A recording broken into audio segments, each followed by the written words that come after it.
కర్నూలు జిల్లా కోడుమూరులో జర్నలిస్టుల ఐక్యత మరొకసారి నిరూపితమైంది.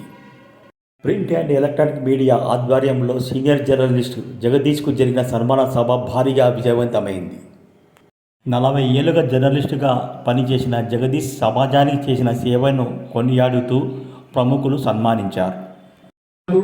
అలాగే నాయకులకు కళలో నాలుకల మెదిలి అన్ని సమస్యల పరిష్కారంలో విలువైన విలేకరిగా మనకు కార్యక్రమాన్ని ముందుకు తీసుకెళ్తాం. Welcome sir. అందరికీ నమస్కారం.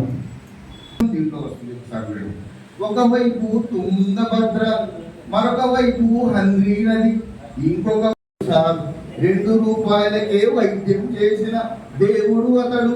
పేద ప్రజల గుండె చప్పుడు, ఊరు ప్రజల ధన్వంతరి అతడు. జగదీష్ వార్త రాసిన వెంటనే ఏదన్నా ఆఫీసుకు పోతే ఒక పని కాకపోతే జగదీష్ గారిని గలు పని అవుతుంది అని చెప్పేవారు. పనిచేస్తున్నాను కాబట్టి అంత సమగ్రాన్ని ఆ గౌరవాన్ని కల్పించి ఈరోజు నన్ను ప్రింట్ ఎలక్ట్రానిక్ మీడియా వాళ్ళు ఆయన స్కూల్ పెట్టినప్పుడు ఒక ఉపాధ్యాయుని, ఆ తర్వాత జర్నలిస్టు గారితో మా అనుబంధం కొనసాగింది.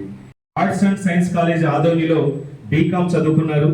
వారు 1962 జూలై నెల 2వ తారీఖున జన్మించినారు. వారి తల్లిదండ్రులు శంకరమ్మ గారు, వీరన్న గారు. వారి తండ్రి గారు ప్రవీణ్ గారు. ఒక్కసారి గట్టిగా సపోర్ట్లతో మనందరం కూడా అభినందనలు తెలియజేయాలి. జగదీష్ అన్న గారిని ఘనంగా సన్మానిస్తూ ఉన్నారండి. ఆ తర్వాత ఎలక్ట్రానిక్ మీడియా ఒకరి తర్వాత ఒకరుగా ముందుకు తీసుకెళ్తున్నారు. ఆ తర్వాత మరి విశేష అతిథులు అందరూ కూడా